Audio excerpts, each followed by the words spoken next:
I am Julian, and I am 24 years old. Exactly 3 days ago, my own flesh and blood, my parents, completely skipped my college graduation to go on a luxury resort vacation with my golden child older brother. While I was standing in a cheap rented cap and gown, staring at 2 empty folding chairs in a crowd of thousands, my mother actually texted me a picture from a poolside cabana. The text read, "We already have plans with Tristan, sweetie. You are so independent, you will figure it out." They abandoned me on the most important day of my life, laughing and drinking with the son they actually loved. But there is one massive detail they did not know. They had absolutely no idea that the major film studio I had been secretly writing for had just finalized my contract. They had no idea that the CEO of that production company was about to walk onto that graduation stage, hijack the microphone, and award my designated family a $500,000 bonus on live television. And right now, as I record this, my phone is sitting on my desk with 78 missed calls from my parents, frantically begging for a second chance and demanding a piece of that money. Before I tell you exactly how I dismantled their entire reality without ever raising my voice, please hit that like button if you believe in absolute justice. And do not forget to let me know where you are watching from down in the comments section. Your support means the world to me. Now, let us go back to where this nightmare really started. The phone on the heavy wooden dining table would not stop vibrating. It was a low, relentless hum that rattled the silverware and made the ice in my water glass tremble. I sat there in the warm, dim light of my best friend's dining room, watching the screen light up over and over again. Missed call from Mom. Missed call from Dad. Text message from Tristan. Missed call from Mom again. The notifications piled up like a digital avalanche. 78 notifications in the span of 2 hours. Across the table, my best friend Felix was quietly cutting his steak. He did not look at the phone. His father, Gregory, took a slow sip of his red wine, placing the glass down with a deliberate, calm motion. His mother, Sylvia, reached across the table. Her hand was warm, her grip steady. She gently placed her hand over mine, anchoring me to the present moment. She did not ask me what was wrong. She already knew everything. She just looked at the glowing screen of my phone, then looked up at my face. She told me I did not have to answer that. I looked her dead in the eyes and told her I knew. I picked up the phone, flipped it face down on the wood, and went back to my dinner. To understand the absolute silence in my chest at that moment, you have to understand the deafening noise I had lived with my entire life. You have to understand the kind of exhaustion that settles into your bones when you spend your entire existence trying to prove you are worth loving. It was a Tuesday afternoon when the final thread snapped. I was standing in my cramped, overheated college apartment. The smell of cheap ramen noodles and stale textbook paper hung heavily in the air. I had just finished my final exam of my senior year. 4 years of grinding. 4 years of working overnight shifts at a greasy diner just to pay my rent, dealing with drunk customers at 3 in the morning, making a pathetic entry-level salary while trying to keep my grades high enough to maintain my academic scholarships. I held my phone to my ear, looking at the graduation cap I had just pulled out of its plastic wrapping. My mother was on the other end of the line. I called her to finalize the logistics. I asked her what time they were planning to drive up on Saturday. I told her the ceremony started at 10 in the morning, but parking on campus was going to be a nightmare, so they should probably aim for 8. There was a pause. I could hear the clinking of ice in a glass on her end. I could hear the television playing some daytime talk show in the background. Then came the voice, that breezy, unbothered tone she always used when she was about to dismiss my entire existence. She told me they were not coming. She did not say it with regret. She did not apologize. She just stated it like she was talking about the weather. She said they had already booked a week-long trip to a high-end resort in Cabo with my older brother, Tristan. I stood completely still. The cheap fabric of the graduation gown slipped from my fingers and pooled on the linoleum floor. I asked her to repeat herself. I asked her if she was joking. My father got on the line then. He took the phone from her. He used that deep, authoritative voice he reserved for HOA meetings and lecturing me about my life choices. He told me Tristan was under a lot of stress at his new corporate job. He said Tristan needed a break, and they had found a great deal on a family suite. He actually had the nerve to tell me that a college graduation was just a long, boring speech anyway, and that I was mature enough to handle it on my own. I did not scream. I did not throw the phone against the wall. I just breathed in the stale air of my apartment. I asked them if they realized they were choosing a vacation over the culmination of 4 years of my blood, sweat, and tears. I asked them if they understood that I was the first person in our immediate family to actually finish a degree without dropping out. My mother chimed back in. She used the exact phrase that had been her weapon of choice since I was 10 years old. She said I was always so independent, and I would figure it out. She told me to take plenty of pictures and send them to the family group chat so they could see how handsome I looked. Then she told me she had to go pack her beach bag. And she hung up. I stared at the blank screen of my phone. The dial tone echoed in my ear. I did not cry. The betrayal was too deep, too absolute for tears. It was a cold, hard clarity settling into my bones. The realization that I was utterly alone in this family. But the truth is, I had always been alone. And the worst part was, I had ignored the warning signs my entire life. I thought the worst was over. I was so incredibly wrong. Growing up in my house meant learning how to become invisible. It meant understanding the unspoken hierarchy from the moment I could walk. Tristan was the golden child. He was 2 years older, louder, more demanding, and incredibly reckless. Our family dining table was a stage, and Tristan was always the main act. If I brought home a straight-A report card, my parents would nod politely, stick it under a magnet on the fridge, and immediately pivot to discussing Tristan's football practice or his newest expensive hobby. When Tristan wrecked his first car, a brand new Honda they bought him in cash, my father did not ground him.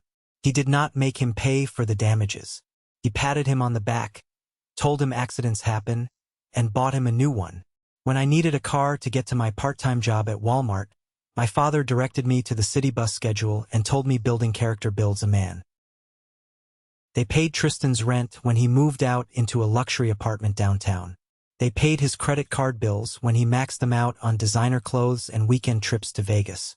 Meanwhile, I was filling out FAFSA forms at 2 in the morning, praying I would get enough financial aid to cover my textbooks. I lived on a strict budget, counting quarters for the laundromat, terrified of missing a single shift at work. Aunt Evelyn came to visit a few days after that devastating phone call. She was my mother's sister, a woman who wore too much floral perfume and prided herself on being the family peacemaker. She let herself into my apartment, looked around at my thrift store furniture with thinly veiled pity, and sat on my sofa. She sipped tea out of a chipped mug and told me I needed to be more forgiving. She said my parents loved me, but I was just so low maintenance that they forgot to check on me. She called it a compliment. She said they trusted me. I looked at her, exhausted, and called it neglect. She frowned, adjusting her pearl necklace. She told me not to ruin the family dynamic over a stupid ceremony. She said Tristan was going through a hard time at work, and the family needed to rally around him. She was a silent manipulator, keeping the toxic machinery of our family running smoothly while demanding I lay down and let them run me over. I asked her to leave. But the real awakening, the moment that burned the bridge to ash, happened the next day. My cousin Marcus, who worked in banking, texted me and asked to meet for coffee. Marcus was a nervous guy, always looking over his shoulder, terrified of family drama. We met at a crowded Starbucks near the financial district. We sat down at a sticky corner table. He leaned across the table, his voice dropping to a harsh whisper. He looked physically sick. He asked me how I was paying for my final tuition bill. I told him I had drained my savings and picked up extra shifts at the diner. Marcus stared at his coffee cup. He muttered that he could not keep quiet anymore. The guilt was eating him alive. He told me about the college fund. When my grandfather passed away, he left a modest inheritance. I attended the funeral when I was 16. I remembered the lawyer reading the will. My parents had told me the inheritance went toward paying off their mortgage and fixing the roof. That was a lie. A massive, unforgivable lie. The money had been placed into 2 separate college funds. One for Tristan, one for me. Marcus looked me in the eye and confessed what he had seen in the financial statements a month ago. My parents had liquidated my entire college fund. Every single penny. And they did not use it for a medical emergency. They did not use it for retirement or a 401k. They used it to buy Tristan a brand new Porsche. Marcus said they did it because Tristan was complaining about how his coworkers at his new corporate job drove luxury cars, and he felt left out. He felt inadequate. So, my parents took the money meant for my education, the money my grandfather specifically wanted me to have for my future, and they bought my spoiled, entitled brother a luxury sports car to stroke his ego. I felt the blood drain from my face. The buzzing in my ears was so loud I could barely hear the espresso machine whirring in the background. It was not just favoritism anymore. It was theft. It was absolute, undeniable financial sabotage. They had forced me to work until my hands bled, forced me to take on debt, forced me to eat instant noodles for 4 years, while they bought a Porsche with my name on the check. I walked out of that coffee shop feeling like a completely different person. The Julian who craved his parents' approval died right there on the sidewalk. I was done being the good son. I was done swallowing my pride to keep the peace. They wanted me to be independent? Fine. I would show them exactly what independence looked like. But they had no idea the storm I was bringing with me. I drove straight to Felix's house. I did not knock. I just walked through the front door, a privilege I had earned after years of practically living there during high school. I collapsed onto their living room couch. Gregory was sitting in his armchair reading a newspaper, his reading glasses perched on the end of his nose. Sylvia was in the kitchen, chopping vegetables for dinner. Felix came down the stairs, saw my face, and stopped dead in his tracks. I could not hold it in anymore. The dam broke. I told them everything. I laid it all out. The canceled graduation, the Cabo resort trip, the lies about the inheritance, the college fund, the Porsche. I sat there shaking, my hands gripped tightly together. I expected pity.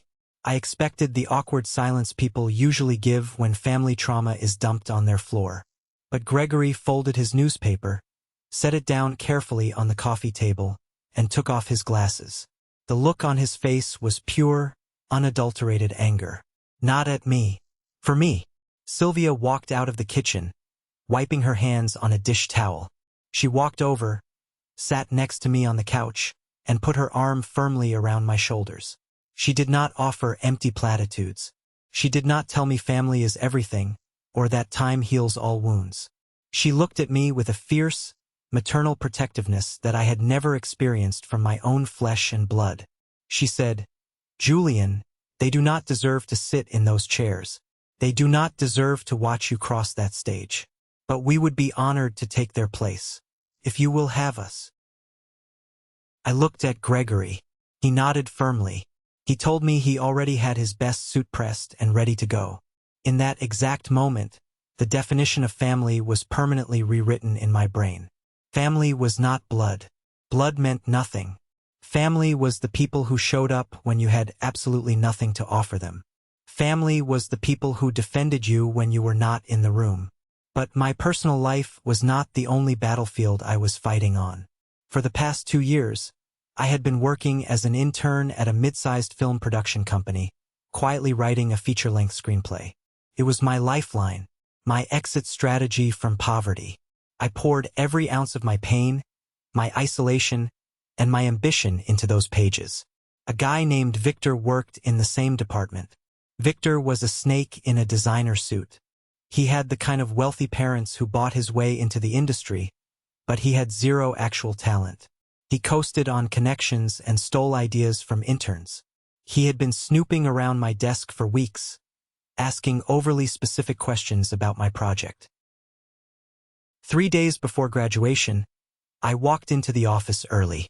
I found my manager, Harrison, a seasoned producer with zero tolerance for nonsense, standing near the main printer. Victor was standing next to him, holding a thick stack of paper. My script. Victor was pitching it to Harrison as his own original work. He was claiming he spent the whole weekend polishing the dialogue. I felt a cold, calculated fury wash over me. After what my parents had just done with the Porsche, I was in no mood to let another entitled parasite steal what belonged to me. I walked right up to them. I did not yell. I did not throw a tantrum. I looked at Victor and calmly asked him to explain the character arcs in the third act. I asked him about the underlying thematic shift in scene 42. Victor stammered. He threw out some corporate buzzwords, sweating under his expensive collar. He looked at Harrison for help. I turned to Harrison. I told him to flip to page 47 of the manuscript. I told him to read the first letter of every line of dialogue in the main protagonist's monologue. Harrison frowned. He flipped the pages. His eyes scanned the text. He looked up, his jaw tight. I had hidden an acrostic in the script. It spelled out "written by Julian," a digital watermark embedded into the narrative structure itself. Victor turned the color of ash. He started stammering about a misunderstanding. He panicked, threatening a lawsuit, claiming his father's lawyer would destroy the company for defamation. Harrison did not even blink. He looked Victor up and down with pure disgust. He grabbed Victor by the arm and marched him directly down the hall to Human Resources. Brenda, the HR director, did not waste time with pleasantries. Within 20 minutes, Victor was packing his desk into a cardboard box while a security guard watched. He was fired on the spot for intellectual property theft. Harrison called me into his office later that afternoon. He sat behind his massive glass desk, tapping a silver pen. He looked at me, really looked at me, and said my script was not just good. It was brilliant. He said he had sent it up the chain to the top executives at the parent studio weeks ago, bypassing the normal channels. And they had made a decision that was going to change my life forever. The next morning, I was sitting in a plush leather chair in the top-floor boardroom of the main studio. The view of the city skyline out the window was breathtaking, but I kept my eyes locked on the woman sitting across from me. Cassandra. She was the CEO and head of production.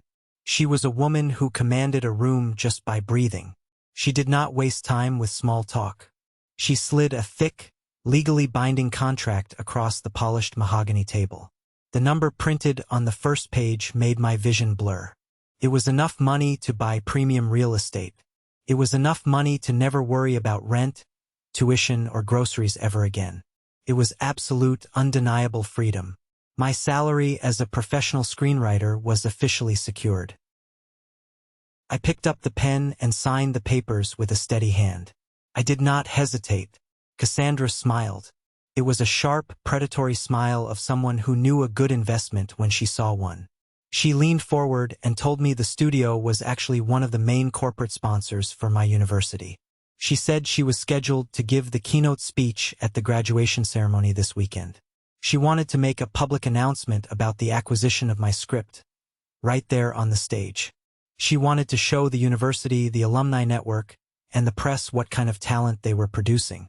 Then she handed me a small, heavy, gold-embossed card. It was a VIP guest pass for the front row of the auditorium. She told me to write down the names of the parents who supported me through this journey, so she could acknowledge them properly during the broadcast. I looked at the blank lines on the card. I thought about the Porsche. I thought about the text message from the cabana in Cabo. I thought about the empty college fund. I picked up the pen and I wrote two names in bold, clear letters: Gregory and Sylvia. When Saturday morning arrived, the air was crisp and bright. I slipped the heavy graduation gown over my shoulders. I stood in front of the cheap mirror on my closet door in my cramped apartment. I looked at my reflection. I did not look like the exhausted, beaten-down kid who worked graveyard shifts. I did not look like the forgotten younger brother.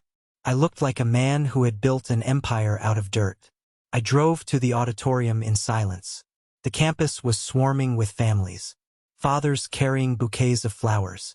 Mothers adjusting their sons' ties, wiping away tears of pride.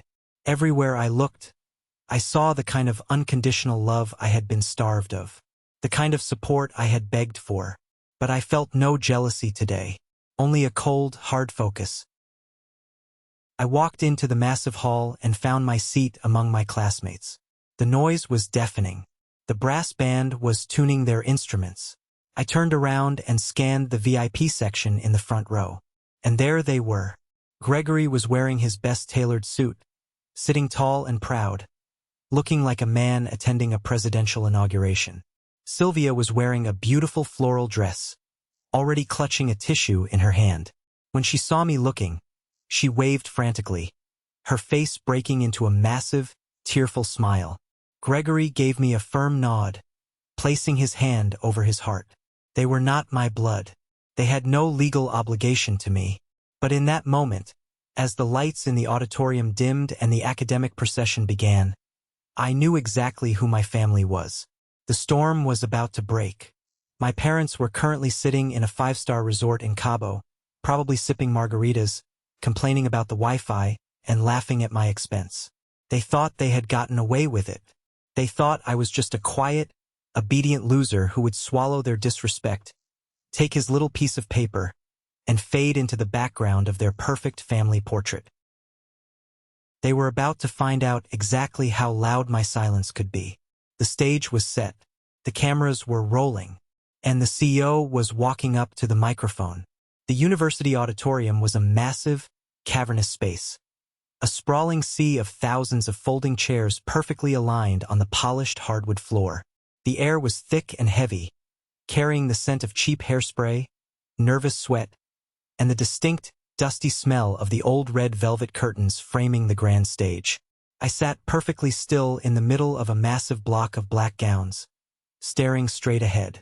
The heat trapped under the cheap polyester of my rented graduation robe was stifling, clinging to my shoulders, but I barely felt it. My eyes were locked completely on the stage. The brass band in the orchestra pit finished playing their grand, sweeping rendition of Pomp and Circumstance, the final notes echoing high up into the vaulted ceiling. The crowd roared in response. Fathers whistled sharply through their teeth.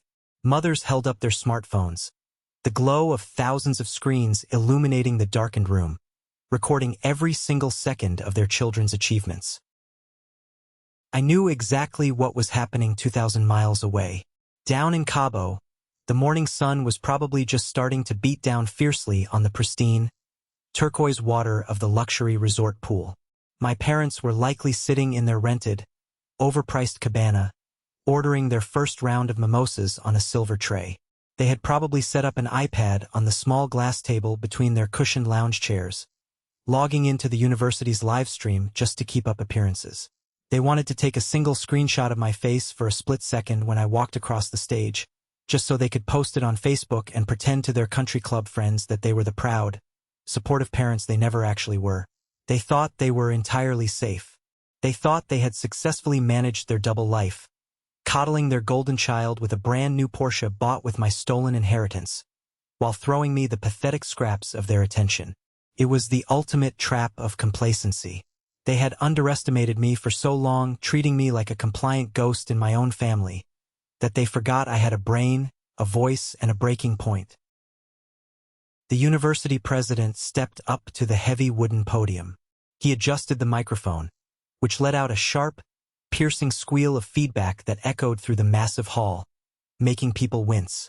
He cleared his throat and began the standard, boilerplate commencement speech. He talked about the future, about the value of hard work, about how our generation was going to step out into the unknown and change the world. I tuned every single word out. My heart was beating a slow, steady, powerful rhythm against my ribs. I looked over to the front row, to the roped-off VIP section reserved for major donors and special guests. Gregory was sitting there, his hands resting calmly on his knees, his posture impeccably straight in his tailored charcoal suit. He looked like a man who belonged exactly where he was. Sylvia sat next to him, wearing a beautiful floral dress, a small, fiercely proud smile on her face. She caught my eye across the vast room and gave me a tiny, almost imperceptible nod of solidarity. They were not looking at their phones. They were not distracted. They were completely, entirely present for me. After 30 minutes of endless academic rambling, the time finally came. The dean of my specific college stepped forward, holding a thick, embossed leather binder containing the names of the graduating class. We stood up, row by row, the rustling of synthetic gowns filling the room like a wave. The line moved agonizingly slowly. The air was buzzing with intense anticipation. Every step I took toward the stage was a step away from the shadows my parents had forced me into. When I finally reached the edge of the stage, standing near the wooden steps, I took a deep breath. The dean leaned into the microphone and called my name. Julian. I stepped out from the shadows and under the blinding, brilliant white stage lights. The intense heat from the overhead rigs hit my face immediately. I walked across the wide stage, my footsteps muffled by the thick, crimson carpet. I approached the dean, shook his hand firmly, and took the empty leather diploma cover. I turned and smiled for the official university photographer, the flash blinding me for a fraction of a second. It was exactly what my parents expected. A quiet, obedient, unremarkable 5 seconds of screen time. I walked down the steps on the far side of the stage and returned to my seat, blending right back into the crowd. I imagined my mother taking her screenshot, feeling a brief, hollow sense of duty fulfilled, closing the iPad cover, and turning her attention right back to Tristan's complaints about the resort food.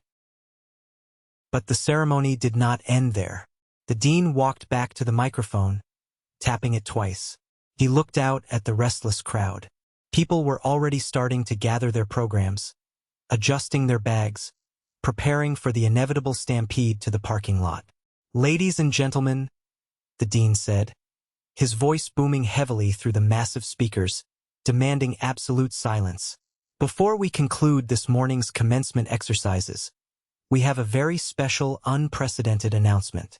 Our university prides itself on fostering real-world, exceptional talent. Today, we are deeply honored to welcome to the stage the CEO and head of production of one of the largest, most prestigious film studios in the country. Please welcome Cassandra." A ripple of genuine confusion moved rapidly through the crowd. Students whispered to each other.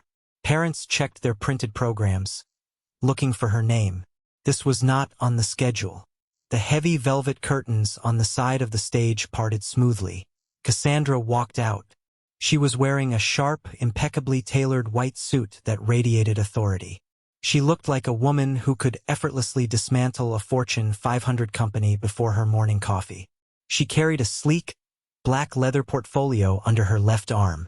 She commanded the room instantly, her presence filling the massive space. The murmurs in the crowd died down completely. Thousands of people sat back in their seats, suddenly captivated. Cassandra walked straight to the podium. She did not bring notes. She adjusted the microphone with a practiced, confident hand and looked out over the thousands of faces looking up at her. "Good morning," she said. Her voice was smooth, commanding, and completely devoid of the usual, overly sweet academic fluff. "I am not here to give you a speech about chasing your dreams. The film industry does not care about your dreams. We care about execution. We care about grit. We care about the rare individuals who do the grueling work when no one is watching, when no one is clapping, and when no one believes in their potential." I felt a cold electric shiver run straight down my spine. My hands gripped the fabric of my gown. This was it. The fuse was officially lit. The explosion was seconds away. "A few weeks ago," Cassandra continued, pacing slowly and deliberately across the center of the stage, "my studio acquired a feature-length screenplay. It is a brilliant, vicious, incredibly raw piece of writing that completely stunned our entire executive board. It was not submitted by an established Hollywood veteran. It was not handed to us by an expensive, high-powered talent agency. It was written by an intern who worked overnight shifts at a diner to pay his rent, an intern who, despite having every single reason to quit, poured his entire soul and every ounce of his pain into his craft." The auditorium was dead silent now. The tension in the air was palpable. You could hear a pin drop on the hardwood floor.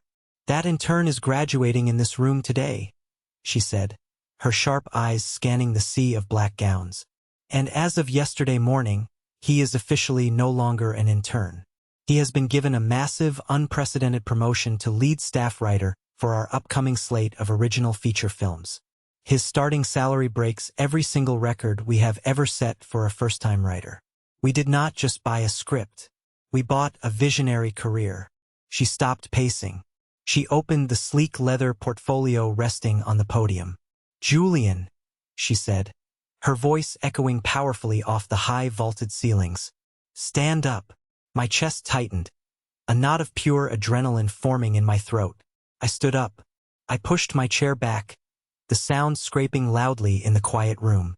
Thousands of heads snapped around instantly to look at me.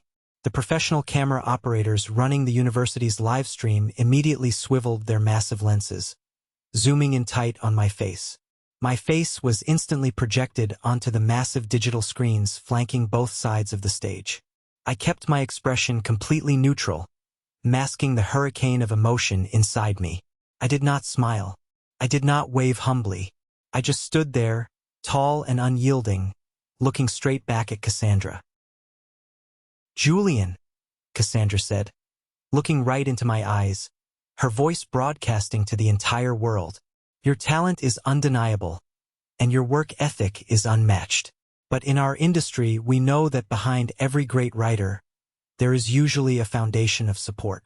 A family that provided the emotional stability and encouragement needed to endure the creative process. The studio wants to formally, publicly recognize that critical foundation." She turned her attention away from me and focused directly on the VIP section in the front row.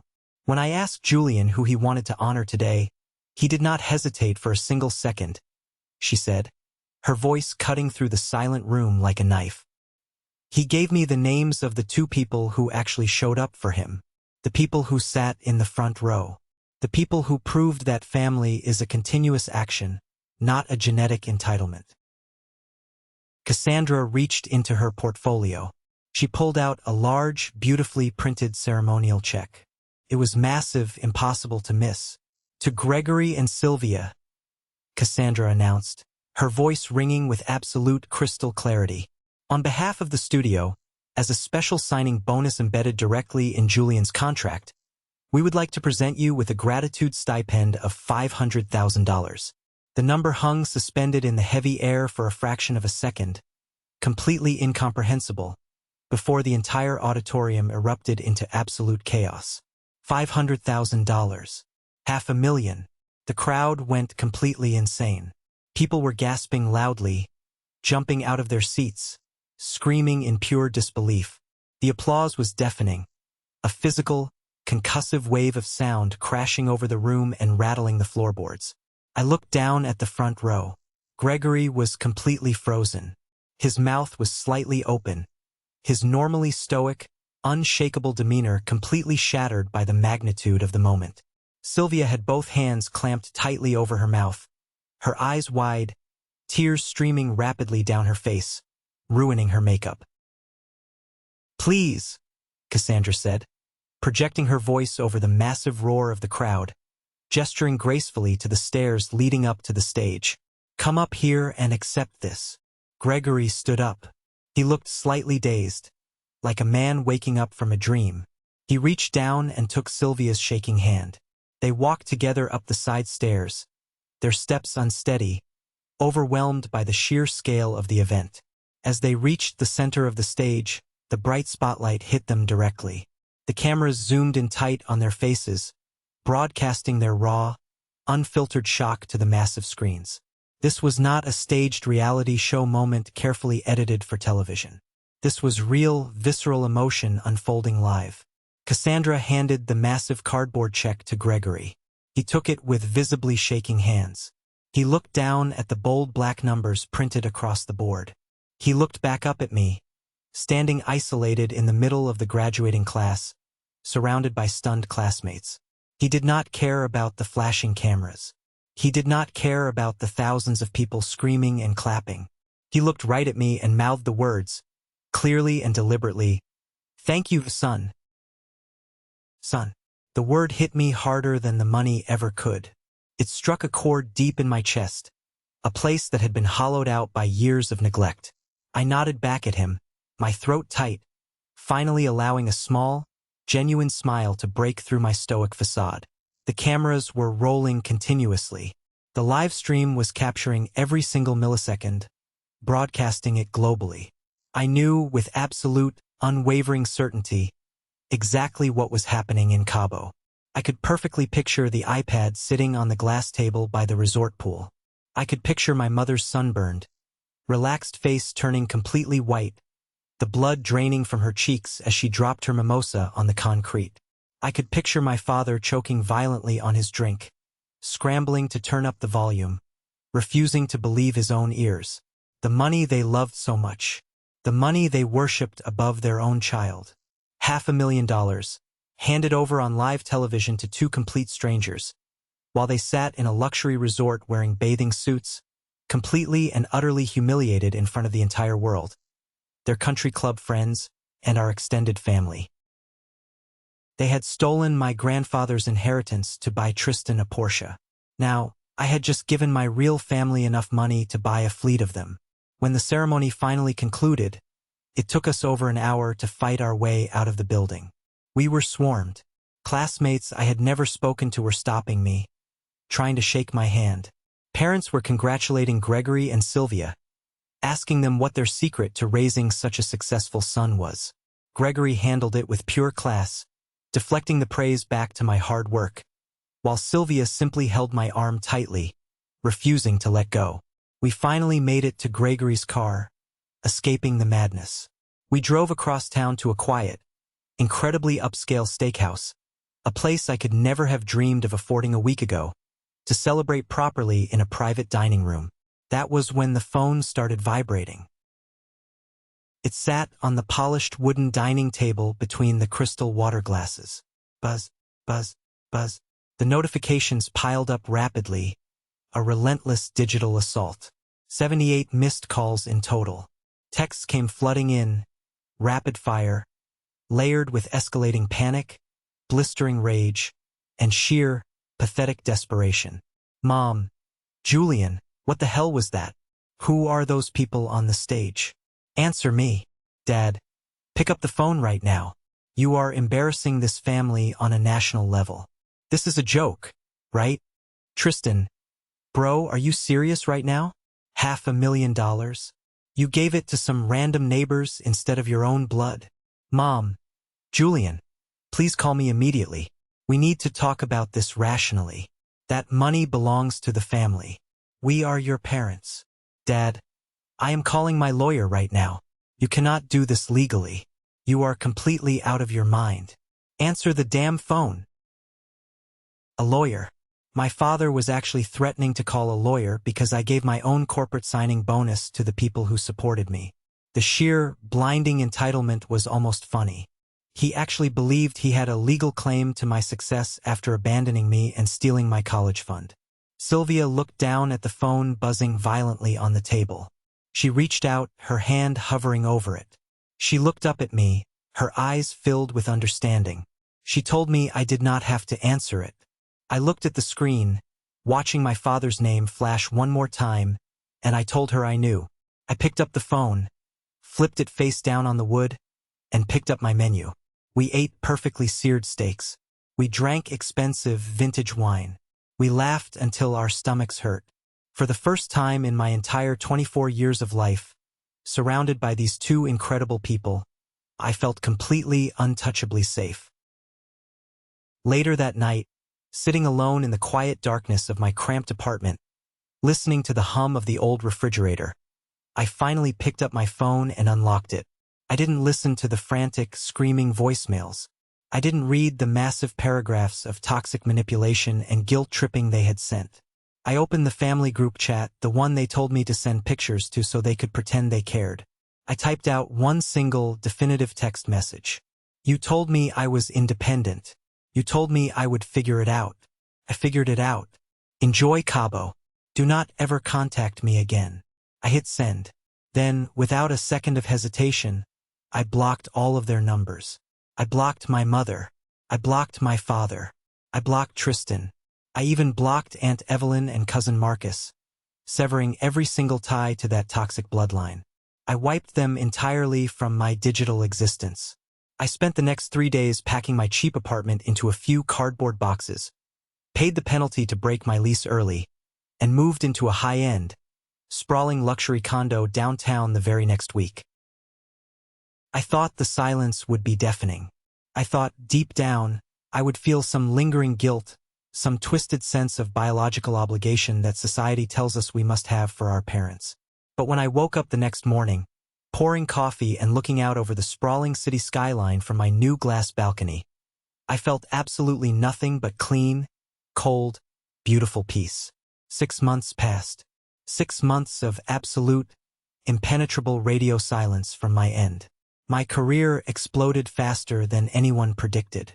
The studio put my movie into active pre-production, assigning an A-list director to the project. My salary and back-end points were beyond anything I had ever comprehended in my years of poverty. I bought a piece of prime real estate, a beautiful, sprawling modern house in a secure gated community in the hills. I set up an ironclad trust fund for Felix's future children, ensuring they would never have to worry about college tuition like I did. I was living the exact life my parents had always desperately dreamed of for Tristan, but I had built it with my own 2 hands. But karma is a relentless predator, and it has a phenomenal sense of smell for hypocrisy. It was a gray, rainy Tuesday afternoon when the security guard at the front desk of my studio called up to my private office. He sounded slightly alarmed. He said there was an older woman in the lobby aggressively demanding to see me. She was making a massive scene, crying hysterically, claiming it was a life-or-death family emergency and refusing to leave until I came down. I knew exactly who it was. I told the guard to send her up, but to keep a uniformed security escort right beside her the entire time. The polished steel elevator doors opened, and Aunt Evelyn stepped out onto the executive floor. She looked absolutely terrible. The heavy, suffocating floral perfume she always wore couldn't mask the sharp, sour smell of stale stress. Her normally impeccable, expensive clothes looked wrinkled and unwashed, and she was clutching her designer handbag against her chest like a life preserver in a hurricane. She walked past my assistant and into my massive, glass-walled office, her eyes darting around frantically at the sheer luxury of the space. The original art, the sprawling view of the city, the heavy oak desk. She collapsed into the leather guest chair across from my desk. She didn't bother with her usual passive-aggressive small talk. She didn't offer a fake smile. She just started crying violently. Not the manipulative, forced tears she usually deployed to win arguments. This was real, desperate, hyperventilating panic. "Julian," she sobbed, struggling to catch her breath. "You have to help them. Please, Julian. They are going to lose absolutely everything." I leaned back slowly in my ergonomic chair. I didn't lean forward to comfort her. I didn't offer her a tissue from the silver box on my desk. I didn't even offer her a glass of water. I just folded my hands and stared at her with the cold detachment of a stranger observing a car crash. "Explain," I said. My voice was completely flat, devoid of any warmth or concern. The ugly truth came spilling out of her mouth like toxic waste pouring from a broken pipe. "Remember Tristan's supposedly high-stress corporate job? The one that required an expensive Cabo vacation and a brand new Porsche to manage his delicate anxiety? It was a massive criminal sham. Tristan wasn't stressed because of the heavy workload or the demanding bosses. He was stressed because he was actively, deliberately embezzling massive amounts of funds from his employer. He had been running a highly sophisticated, fraudulent expense account scheme for over a year to fund his lavish lifestyle, his designer clothes, and his weekend trips. 2 months after my graduation, the corporate auditors finally caught him red-handed. The fallout was catastrophic and instantaneous. His company fired him on the spot, escorted him out with police, and filed a massive, multi-million-dollar civil lawsuit against him to recoup the stolen funds. But that was just the beginning of the nightmare. When the local police and federal investigators got involved, they immediately froze all of his financial assets. Tristan's beautiful wife, the one who only married him for the money, the status, and the illusion of success, did not stick around to play the supportive spouse. She immediately filed for divorce. She filed for full sole custody of their toddler, citing his criminal behavior as a danger to the child and demanded brutal, uncompromising alimony. Tristan was completely radioactive. His life was destroyed in a matter of days. But Tristan was, at his core, a coward. When the lawsuit dropped and the police started circling, he didn't take responsibility like a man. He ran crying straight back to Mommy and Daddy. "Your parents tried to save him?" Aunt Evelyn wept loudly, smearing black mascara down her pale cheeks. "They panicked. They remortgaged their house to the absolute maximum limit. They drained every single penny of their retirement accounts to pay for his high-powered defense lawyers. They threw everything they had at the lawsuit, hoping they could settle quietly." "And?" I asked, looking at my watch, feeling absolutely nothing. "He lost," she whispered, her voice cracking in pure despair. "The evidence was overwhelming. It was all on paper. The judge ordered massive restitution. The bank immediately repossessed the Porsche they bought him. Now, the bank is foreclosing on your parents' house.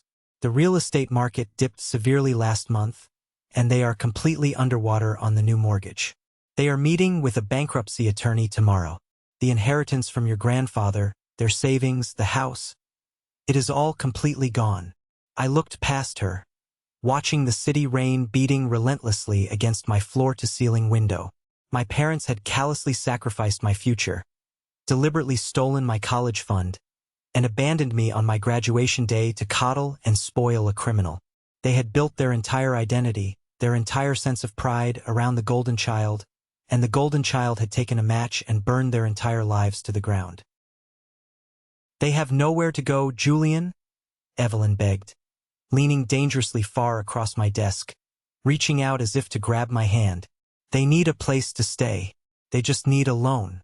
Just a fraction of what you gave to those neighbors. You are blood. You are their son. You owe them." I picked up my heavy silver pen, tapped it twice on the glass surface of my desk, and looked her dead in the eye, unleashing years of repressed coldness. "I owe them exactly what they gave me," I said, my voice echoing coldly in the large room. "Nothing. Security will escort you out now." 3 days after Evelyn's pathetic, weeping visit to my office, the final, inevitable confrontation happened. I was walking out of my office building late in the evening, heading toward the private, underground parking garage. The rain had finally stopped, leaving the pavement slick, black, and reflecting the harsh yellow streetlights. Standing near the entrance of the garage, shivering slightly in a cheap, thin windbreaker that looked completely out of place on him, was my father, Theodore. The man who used to lecture me endlessly about building character. The man who strutted around HOA meetings like a local king, judging everyone else's lawns and lives. He looked 10 years older than the last time I saw him. His broad shoulders were slumped in defeat, his face heavily lined and hollowed out by the crushing weight of severe stress and absolute financial ruin. When he saw me walking toward my car, he stepped forward out of the shadows, trying desperately to muster up that old, authoritative, commanding tone he used to terrify me with. "Julian," he said, his voice cracking slightly, betraying his panic. "Stop right there. We need to talk." I stopped walking. I didn't step back defensively. I didn't cross my arms. I just stood there and looked at him as if he were a complete stranger asking for spare change on the subway. "You ignored your aunt," he said, trying to sound angry, but it just sounded weak and desperate. "You are turning your back on your own family in our darkest hour. After everything we did for you, we put a roof over your head. We fed you for 18 years. You met the absolute bare minimum legal baseline for keeping a child alive," I replied, my voice dangerously steady and quiet. "Congratulations on not going to jail for child neglect. Do you want a medal?" He flinched physically, as if I had struck him. "Tristan made a mistake. He was under pressure. He is your brother. We are losing the house, Julian. The bank is taking it next week. We are going to be on the street. We are your parents. You have millions of dollars now. I saw the articles. You cannot just leave us to rot. Watch me," I said, staring unblinkingly into his eyes. He stared back at me, his eyes wide with a mixture of disbelief and growing terror. He realized begging wasn't going to work. So he reverted to his true nature. He tried one last tactic. The threat. "If you walk away right now," he spat, his face turning a blotchy, ugly red, his fists clenching at his sides. "I will call the press. I will call the tabloids. I will tell them exactly how the great, successful writer treats his own flesh and blood. I will ruin your reputation in this town. My lawyer will." I cut him off. I laughed. It wasn't a bitter laugh. It wasn't a defensive laugh. It was genuine, relaxed amusement. "Your lawyer?" I asked, smiling coldly. "The lawyer you can't even afford to pay because you spent your entire retirement defending a convicted felon? Go ahead, Theodore. Call the press. Please do it. Tell them exactly how you deliberately stole my grandfather's inheritance, my college fund, to buy a luxury Porsche for an embezzler. Tell them how you skipped my graduation to drink in Cabo while I stood alone. My PR team will have an absolute field day with it. It will make a great underdog story for my next movie." He opened his mouth, but no words came out. The realization of his total powerlessness finally crashed down on him. "And just so we are completely clear," I continued, stepping closer to him, forcing him to look up at me, "my legal team already has a comprehensive restraining order drafted and ready to file. If you, your wife, or your criminal son ever step foot near my property, my office, or my real family ever again, I will bury you in so much aggressive litigation that you won't even be able to afford a cardboard box to sleep in. Do you understand me?" He didn't answer. He just stared at the wet pavement. I stepped around him. I didn't look back. I walked to my car, unlocked it, started the powerful engine, and drove away, leaving him standing alone in the cold, empty, damp parking lot, a broken man in the ruins of his own making. A few months later, it was Thanksgiving. The air outside was crisp and cold, smelling of wood smoke and autumn leaves. Inside, my house was blazing with light and warmth. I was standing in the massive, open-concept kitchen of my new home. The sprawling marble island was covered in food, trays of stuffing, cranberry sauce, and fresh rolls. Felix was laughing loudly at the long dining table, pouring red wine into crystal glasses. Gregory was standing at the head of the table, carving a massive turkey, wearing a ridiculous, colorful apron that Sylvia had bought him. Sylvia was standing next to me at the stove, tasting the gravy from a wooden spoon and humming softly to herself, looking completely at peace. There was no underlying tension in the room. There was no walking on eggshells, terrified of setting off a temper tantrum. There were no snide, passive-aggressive comments about my career or my choices. There were no hidden agendas. There was just warmth, the kind of bone-deep, secure, unconditional warmth I had spent my entire childhood dreaming about, staring out the window of my lonely bedroom. When we all finally sat down at the table, the food steaming in the center, Gregory raised his glass of wine. He didn't make a grand, booming, authoritative speech like my father used to do. He didn't demand attention. He just looked around the table, making eye contact with his wife, his son, and then with me. His eyes were shining with genuine emotion. "To family," he said simply, his voice thick with gratitude. "The one we choose, and the one that chooses us back." We clinked our glasses together, the crystal ringing clearly in the warm room. I took a sip of the wine and looked at the three people sitting around me. I realized then, with absolute clarity, that the intense trauma of my past wasn't a life sentence. It wasn't a permanent stain on my soul. It was just the prologue to my actual life.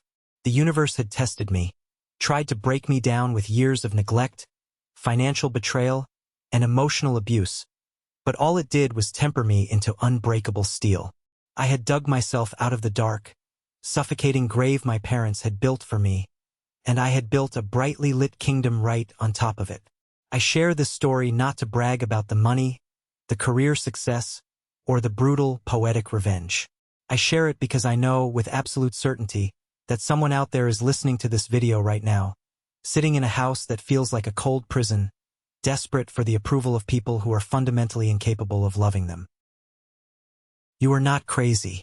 You are not asking for too much. And most importantly, you are not trapped. Sharing DNA does not give anyone a free pass to abuse you, to steal your future, or to make you feel like you are invisible. You have the absolute, undeniable right to pack your bags, walk out the front door, and burn the bridge behind you so they can never follow. Losing people who never truly valued you isn't a tragedy. It is a liberation. It is the greatest, most profound gift you will ever receive. Have you ever faced something similar with your own family? Have you ever had to draw a hard line and walk away from the people who were supposed to protect you? Share your story in the comments below, and don't forget to like and subscribe so you don't miss the next journey. Remember, your peace of mind is worth infinitely more than their comfort. Stay strong.